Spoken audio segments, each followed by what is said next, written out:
진작에 이렇게 감쌌다. 광고 더 이상 속지 마세요. 저는 30년 넘게 탈모의 원인을 연구해 온 박사 한재민입니다. 지금 우리나라에서 탈모로 고민하는 분들이 1000만 명이 넘는 거 알고 계셨나요? 그런데 놀라운 건 이렇게 많은 분들이 실제로 탈모를 어떻게 치료하고 관리하는지 제대로 모르고 계시다는 겁니다. 대부분 피부과 가서 두피 치료나 약 처방 받으실 거고 집에서는 탈모 샴푸나 영양제 챙겨 먹는 정도가 전부일 겁니다. 요즘 머리 난다, 굵어진다, 연구 결과 입증됐다 하는 광고들 정말 많죠. 탈모 샴푸라고 나오는 제품만 해도 수백 가지가 넘습니다. 그런데 이런 광고만 믿다가는 반년 뒤 두피가 완전히 망가져서 회복조차 어려워집니다. 많은 분들이 광고에서 효과 있다는 말만 듣고 탈모 샴푸를 사시는데 솔직히 말씀드리면 샴푸로 머리가 다시 나는 일은 절대 없습니다. 제품 뒷면에 작은 글씨로 쓰인 두피 증상 완화, 이게 전부예요. 그런데 광고는 마치 머리가 새로 날 것처럼 보여주잖아요. 사실 탈모에서 벗어나려면 두 가지가 필요합니다. 첫째는 노력이에요. 꾸준한 관리와 잘못된 습관 고치기. 둘째는 정보입니다. 내 탈모 원인이 뭔지, 내가 뭘 바꿔야 하는지 최소한은 알아야 되지 않겠어요? 그런데 이 두 가지를 제대로 아시는 분이 정말 드뭅니다. 실제로 두피 건강을 결정짓는 건 비싼 제품이 아니라 여러분이 매일 하는 아주 단순한 습관들입니다. 특히 머리 감는 습관 하나가 두피를 어떻게 약하게 만드는지 연구실에서 수없이 확인해 왔습니다. 오늘 이 시간을 통해서 여러분이 지금 하고 있는 습관 중 무엇을 반드시 고치셔야 하는지 확실하게 알려드리겠습니다. 여러분 평소 머리 감는 방식은 어떠신가요? 제가 예전에 상담했던 지인인 67세 민성님 이야기가 아직도 기억에 남습니다. 이분이 하루에 2번씩 꼼꼼히 감으면 머리가 덜 빠질 거라 믿고 계셨는데 문제는 감는 횟수가 아니라 머리 감는 방식이었어요. 손톱으로 긁고 젖은 머리를 바로 빗고 바쁜 날은 밤에 머리를 안 감고 그냥 주무셨습니다. 그러다 보니 두피가 점점 붉어지고 기름이 들러붙는 상태가 반복되면서 머리카락이 얇아졌던 거죠. 그래서 함께 작은 습관부터 바꿔보기로 했습니다. 밤에는 꼭 세정, 젖은 머리는 절대 빗지 않기, 그리고 필요한 날만 아침 샴푸하기. 단순한 변화였지만 2달 뒤에는 두피가 훨씬 안정돼 있었습니다. 여러분은 탈모 관리를 어떻게 하고 계시는지 댓글에 공유해 주세요. 그리고 이런 중요한 정보를 더 많은 분들이 알 수 있도록 구독과 좋아요로 응원해 주세요. 오늘 이 영상에서 말씀드릴 내용은 여러분의 두피 관리 방식을 완전히 바꿀 수 있는 중요한 지혜입니다. 끝까지 보시면 왜 지금 당장 여러분의 작은 습관을 바꿔야 하는지 분명하게 깨닫게 되실 겁니다. 지금부터 우리 일상에서 탈모를 악화시키는 요소들을 하나씩 짚어보겠습니다. 하루 종일 쌓인 먼지와 피지가 산화되면 두피 염증이 생기기 쉽습니다. 저녁에 머리를 안 감는 습관이 바로 이 문제를 만들어내는 중요한 원인입니다. 국내 피부과학 연구에서 저녁 세정이 두피 산화물 감소에 효과가 있다고 보고되었는데요. 이게 왜 중요하냐면 하루 동안 두피에 쌓인 미세먼지, 피지, 땀 같은 것들이 밤새 산화되면서 모공을 막고 염증을 유발하기 때문입니다. 생각해보세요. 외출하면 공기 중에 떠다니는 먼지가 얼굴에도 앉고 두피에도 앉잖아요. 거기에 두피에서 나오는 피지까지 섞이면 끈적끈적한 막이 생기는 겁니다. 이게 밤새 그대로 있으면 산화되면서 독성 물질로 변해요. 마치 썩은 기름 같은 거죠. 이런 게 모공을 막고 두피를 자극하면서 염증이 생기고 그게 반복되면 모낭이 약해지는 겁니다. 제가 만났던 72세 김현수님은 아침에만 감다가 두피가 지속적으로 기름져서 빠짐이 심해졌어요. 이분이 저를 찾아오셨을 때 두피를 보니까 모공마다 피지가 산화돼서 노랗게 굳어 있더라고요. 아침에 깨끗이 감으시니까 본인은 관리를 잘한다고 생각하셨는데 문제는 밤사이에 쌓인 게 계속 두피를 공격하고 있었던 거예요. 이분이 저녁 세정 습관을 들이고 나서 2달 만에 두피 상태가 확 달라졌거든요. 붉었던 두피가 건강한 색으로 돌아오고 가려움도 거의 사라졌습니다. 그래서 저녁 세정은 반드시 하시고 아침은 선택으로 생각하시면 됩니다. 아침은 밤새 나온 피지만 가볍게 씻어내는 거니까 꼭 샴푸를 쓸 필요도 없어요. 물로만 헹구셔도 충분합니다. 여기서 주의할 점은 뜨거운 물로 씻으면 피지층을 과하게 벗겨서 두피를 오히려 건조하게 만든다는 겁니다. 미지근한 물이 가장 안전해요. 손으로 만져봤을 때 따뜻하다 싶은 정도면 딱 좋습니다. 여러분은 주로 언제 머리를 감고 계신가요? 그 다음으로 많이 하시는 실수가 젖은 머리를 바로 빗는 습관입니다. 젖은 모발은 탄력이 약해서 쉽게 끊어지고 모근에도 부담을 줘요. 국내 모발 구조 실험에서 젖은 모발은 건조 모발보다 인장 저항이 약하다고 확인됐는데, 쉽게 말하면 젖은 상태에서는 머리카락이 훨씬 약해진다는 겁니다. 머리카락은 케라틴이라는 단백질로 이루어져 있는데, 물에 젖으면 이 단백질 구조가 일시적으로 느슨해져요. 그래서 당기는 힘에 훨씬 약해지는 거죠. 69세 박미라님은 샤워 중에 빗질하다가 모량이 절반이 된 뒤에야 습관을 바꾸셨어요. 이분이 처음 오셨을 때 두피를 보니까 모근이 약해져 있고 끊어진 머리카락이 너무 많더라고요. 특히 귀 뒤쪽이랑 뒷목 부분이 심했어요. 알고 보니 샤워하면서 뒤에서부터 빗으시는 습관이 있으셨던 거예요. 젖은 머리를 빗으면 머리카락이 늘어나면서 끊어지는데, 그걸 매일 반복하니까 모량이 점점 줄어든 겁니다. 그래서 수건으로 물기를 눌러서 제거하고 자연 건조 후에 가볍게 정리하시라고 말씀드렸습니다. 수건으로 세게 비비는 것도 절대 피하셔야 해요. 두피와 모발에 마찰이 생기면서 손상이 가중되거든요. 수건으로 톡톡 눌러서 물기만 빼주시고 자연스럽게 마르기를 기다리세요. 급하시면 드라이어를 쓰시되 미지근한 바람으로 말리시고요. 여러분도 혹시 샤워 중에 빗으시나요? 또 하나 중요한 게 모류를 무시하고 반대로 넘기는 습관입니다. 모발의 흐름을 거스르면 지속적인 견인 자극이 생겨요. 해외 두피 생체역학 연구에서 반복적 견인은 모낭 위축을 일으킨다고 밝혀졌는데, 이게 생각보다 심각합니다. 머리카락이 자라는 방향이 있는데 그걸 계속 반대로 넘기면 모근이 스트레스를 받아서 점점 약해지는 거예요. 마치 나무를 반대 방향으로 계속 휘면 뿌리가 약해지는 것과 같은 이치입니다. 65세 오상우님은 멋스러워 보이려고 반대 가르마를 타다가 앞머리가 눈에 띄게 가늘어졌습니다. 이분도 처음에는 스타일 때문이라고 생각 못 하셨는데, 가르마 방향을 바꾸고 나서 몇 달 지나니까 모발이 조금씩 회복되더라고요. 특히 가르마 라인 부분이 확실히 달라졌어요. 모발이 자라는 방향대로 자연스럽게 넘기는 게 가장 안전합니다. 가르마를 자주 바꾸는 건 괜찮지만 반대 방향으로 고정하는 건 피하십시오. 일주일에 한 번씩 가르마 위치를 조금씩 바꿔주시면 한 곳에 집중되는 부담을 줄일 수 있어요. 여러분 가르마는 모류대로 타고 계신가요? 반복적으로 강하게 당기는 스타일링도 문제예요. 견인성 자극이 누적되면 모근이 얇아지고 약해집니다. 장기간 머리를 묶는 습관이 있는 여성의 모발이 더 빠르게 가늘어진다는 국내 자료가 있어요. 특히 포니테일이나 높은 상투 같은 스타일은 머리카락을 위로 당기는 힘이 강해서 모근에 부담이 큽니다. 58세 최나래님은 머리를 꽉 묶는 습관 때문에 옆머리가 훨씬 얇아졌는데, 이분이 오셨을 때 귀 옆 부분 모발이 다른 부위보다 확실히 가늘더라고요. 매일 같은 위치를 강하게 당기면 그 부분 모낭이 견딜 수가 없어요. 모낭이 위로 계속 잡아당겨지면서 혈액순환도 안 되고 영양 공급도 줄어드는 거죠. 그러다 보면 모낭이 점점 작아지고 얕아지면서 가는 머리카락만 나오게 됩니다. 필요한 날만 가볍게 묶고 집에서는 최대한 풀어두는 게 좋습니다. 묶으실 때도 너무 위로 올리지 마시고 낮은 위치에서 느슨하게 묶으세요. 고무줄도 천으로 된 부드러운 걸로 쓰시는 게 좋아요. 아이들 머리도 너무 꽉 묶지 않도록 주의해 주세요. 어릴 때부터 견인성 탈모가 생기면 성인이 돼서 회복하기 어려울 수 있거든요. 여러분은 머리를 세게 묶는 편이신가요? 그리고 많은 분들이 착각하시는 게 샴푸만 잘 고르면 된다는 생각입니다. 샴푸는 두피 표면 세정용이며 모낭을 강화하는 기능은 없어요. 식약처는 샴푸의 탈모 효과 과대 광고를 제한하면서 단지 두피 증상 완화로만 인정했습니다. 머리 난다는 문구는 대부분 과장이에요. 70세 홍재웅님은 특정 샴푸에만 의존하다가 두피 건조만 심해졌습니다. 이분이 비싼 제품만 찾으시길래 제가 말씀드렸어요. 샴푸는 세정이 목적이지 치료가 아니라고요. 아무리 좋은 샴푸를 써도 두피에 머무는 시간이 고작 몇 분이잖아요. 그 짧은 시간에 모낭 깊숙이 영양이 전달될 리 없어요. 게다가 샴푸는 씻어내는 거니까 성분이 남아있지도 않고요. 두피 타입에 맞춘 기본 세정 위주로 선택하시면 충분합니다. 지성 두피면 산뜻하게 씻기는 제품, 건성 두피면 보습 성분이 있는 제품 정도만 구분하시면 돼요.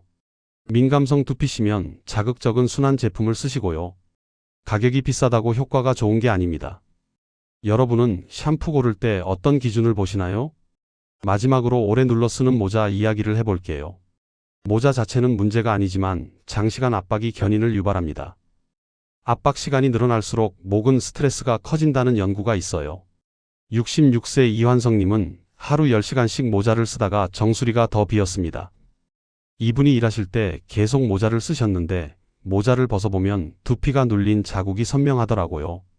모자를 오래 쓰면 두피가 눌리면서 혈액순환이 안 됩니다. 혈액순환이 안 되면 모낭의 영양과 산소가 제대로 전달되지 않아요. 게다가 모자 안쪽은 습하고 더워서 세균이 번식하기 좋은 환경이 돼요. 땀이 차고 피지가 섞이면서 두피 환경이 나빠지는 거죠. 중간중간 벗어서 공기를 통하게 하고 눌림을 풀어주시는 게 중요합니다.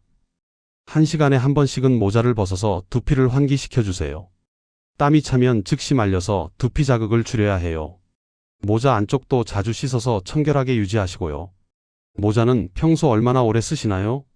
이제 이렇게 악화 요인을 이해하셨다면 다음 장에서 더 구체적으로 생활 속에서 어떻게 관리하면 좋은지 정리해 드리겠습니다. 두피 온도 관리부터 이야기해 볼게요. 두피 온도가 높아지면 피지 분비가 증가해서 염증이 생기기 쉬워집니다. 특히 드라이어 사용할 때 뜨거운 바람을 오래 쐬면 두피가 과열되면서 피지선이 자극받아요. 두피 온도가 올라가면 모공이 확장되고 피지가 더 많이 나오는데 이게 공기 중 먼지랑 섞이면서 또 문제를 만드는 거죠. 그래서 드라이어는 미지근한 바람으로 두피에서 20cm 정도 떨어뜨려 사용하시는 게 좋습니다. 너무 가까이 되면 열 손상이 생기고 너무 멀리 하면 건조가 안 되니까 적당한 거리를 유지하는 게 중요해요. 드라이어 각도도 중요한데 위에서 아래로 바람을 보내면 모발 큐티클이 정리되면서 윤기도 나고 손상도 적어집니다. 자연 건조가 가장 좋지만 시간이 없으시면 찬바람이나 미지근한 바람으로 말리세요. 완전히 말리지 않고 80% 정도만 말린 다음 나머지는 자연 건조하시는 것도 좋은 방법입니다. 머리 말릴 때 뜨거운 바람 자주 사용하시나요? 수면 전 습관도 정말 중요합니다. 자기 전에 남은 먼지와 피지는 산화되어서 두피를 자극해요. 씻지 않고 누우면 베개에 자극 물질이 쌓이고 그게 다시 두피에 닿으면서 악순환이 반복되는 거죠. 베개는 우리가 매일 6시간에서 8시간씩 얼굴과 두피를 대고 있는 곳이잖아요. 그런데 베개 커버를 한 달 동안 안 갈면 어떻게 될까요? 피지, 땀, 침, 각질, 먼지가 다 쌓여서 세균 덩어리가 되는 겁니다. 저녁 세정은 규칙적으로 하시고 베개 커버는 주기적으로 세탁하셔야 합니다. 일주일에 한 번은 꼭 갈아주시는 게 좋아요. 베개에 쌓인 피지와 먼지가 생각보다 많거든요. 가능하면 항균 소재 베개 커버를 쓰시는 것도 도움이 됩니다. 베개 자체도 6개월에서 1년에 한 번은 교체해 주시는 게 좋아요. 잠들기 전에 두피 상태 꼭 점검하시나요? 두피 건조 유지도 신경 써야 할 부분입니다. 습한 두피는 세균과 곰팡이가 번식하기 쉬워요. 특히 여름철이나 땀을 많이 흘리는 분들은 더 주의하셔야 합니다. 두피에 습기가 차 있으면 말라세지아라는 곰팡이가 번식하는데 이게 지루성 피부염의 원인이 되거든요. 가렵고 비듬이 생기고 두피가 붉어지는 증상이 바로 이 때문입니다. 젖은 머리로 외출하면 먼지가 달라붙고 자극이 커져요. 그래서 건조 후에 외출하시고 필요하면 두피 전용 수분 조절 스프레이를 활용하시는 것도 방법입니다. 완전히 말리지 않고 나가면 두피가 습한 상태로 오래 유지되면서 세균이 번식할 환경이 만들어지거든요. 운동하고 나서도 마찬가지예요. 땀이 났으면 최대한 빨리 씻어내시는 게 좋습니다. 여러분은 머리 완전히 말리고 외출하시나요? 부드러운 세정 습관도 꼭 기억하세요. 문지르기보다 눌러 씻는 방식이 두피 부담을 줄여줍니다. 손톱으로 긁으면 두피에 상처가 생기고 염증이 생길 수 있어요. 두피는 생각보다 예민해서 작은 상처도 쉽게 염증으로 이어집니다. 손바닥으로 꾹 누르듯이 원을 그리며 세정하시면 됩니다. 마사지 하듯이 부드럽게 눌러주면 혈액순환도 도와주고 세정도 잘 돼요. 힘을 주되 긁지 않는 게 핵심입니다. 두피를 누르면서 천천히 원을 그리면 모공 속 노폐물도 잘 빠져나오고 혈액순환도 좋아져요. 샴푸는 손에 먼저 덜어서 거품을 낸 다음 두피에 올려놓으세요. 샴푸를 두피에 직접 짜면 그 부분에 자극이 집중될 수 있거든요. 세정할 때 혹시 긁는 습관 있으신가요? 두피 자극을 줄이는 것도 중요한데요. 스타일링 제품 잔여물은 산화되면서 염증을 유발합니다. 왁스, 스프레이, 젤 같은 제품들을 사용하시면 저녁에는 반드시 깨끗하게 세정하셔야 해요. 사용량을 과하게 늘리면 잔여물이 남아서 두피를 막을 수 있습니다. 필요할 때만 사용하시고 두피에 직접 닿지 않도록 모발 끝부분에만 바르는 게 좋습니다. 스타일링 제품이 두피에 닿으면 모공을 막아서 피지 배출이 안 되고 그게 염증으로 이어질 수 있어요. 특히 젤이나 왁스처럼 무거운 제품은 더 조심하셔야 합니다. 가벼운 스프레이 타입이 그나마 두피 부담이 적어요. 스타일링 제품 자주 사용하시나요? 수분 섭취도 빼놓을 수 없어요. 두피도 피부의 일부라서 수분이 부족하면 건조해지고 탄력이 떨어집니다. 하루에 물 1.5리터에서 2리터 정도는 드시는 게 좋아요. 커피나 차보다는 순수한 물이 가장 좋습니다. 물을 충분히 마시면 두피 순환도 좋아지고 노폐물 배출도 원활해져요. 특히 아침에 일어나서 물 한 잔, 식사 전에 물 한 잔씩 마시는 습관을 들이시면 하루 필요량을 채우기 쉽습니다. 물을 마실 때는 한 번에 많이 마시지 마시고 조금씩 자주 마시는 게 좋아요. 소변 색깔이 연한 노란색이면 수분이 충분한 거고 진한 노란색이면 물을 더 마셔야 한다는 신호입니다. 평소에 물 충분히 드시나요? 스트레스 관리도 탈모와 직접 연결됩니다. 스트레스를 받으면 코르티솔 호르몬이 증가하면서 모낭 성장 주기가 짧아져요. 그래서 휴식기로 들어가는 모발이 많아지면서 탈모가 심해지는 거죠. 규칙적인 운동, 충분한 수면, 취미 활동 같은 걸로 스트레스를 풀어주시는 게 중요합니다. 하루 30분이라도 산책하시거나 좋아하시는 활동을 하시면 두피 건강에도 도움이 돼요. 운동하면 혈액순환이 좋아지면서 두피에도 영양이 잘 전달되거든요. 특히 유산소 운동이 좋아요. 걷기, 조깅, 자전거 타기, 수영 같은 운동이 전신순환을 돕습니다. 요즘 스트레스 많이 받고 계신가요? 영양 섭취도 신경 쓰셔야 합니다. 단백질, 철분, 아연, 비타민 B군 같은 영양소가 부족하면 모발 성장이 둔화돼요. 육류, 생선, 달걀, 콩류, 견과류, 녹황색 채소 같은 음식을 골고루 드시는 게 좋습니다. 특히 철분 부족은 여성 탈모의 주요 원인 중 하나예요. 시금치, 소고기, 조개류 같은 철분 풍부한 음식을 챙겨 드세요. 단백질은 머리카락의 주성분이니까 매끼 손바닥 1개 분량은 드시는 게 좋고요. 아연은 굴, 호박씨, 쇠고기에 많고 비타민 B군은 통곡물이랑 녹색 채소에 많습니다. 균형 잡힌 식사가 가장 중요해요. 평소 식사 균형 잘 맞추고 계신가요? 두피 마사지도 도움이 됩니다. 하루에 5분 정도 손가락 끝으로 두피를 부드럽게 눌러주면 혈액순환이 좋아져요. 모낭의 영양과 산소 공급이 원활해지면서 모발 건강에 도움이 됩니다. 너무 세게 누르지 마시고 시원하다고 느껴지는 정도의 압력으로 전체 두피를 골고루 눌러주세요. 앞머리부터 정수리, 뒷머리, 옆머리 순서로 천천히 마사지 하시면 됩니다. 샴푸할 때 함께 하시면 일석이조예요. 두피 마사지 전용 도구를 쓰시는 것도 좋지만 손가락만으로도 충분해요.